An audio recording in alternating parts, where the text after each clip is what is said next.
karamihan. Sana date kayo ulit ni Belle, Jillian, and Four Sisters Salazars.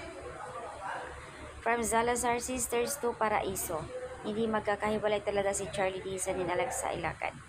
Dalawa lang yung nawala sa group nila.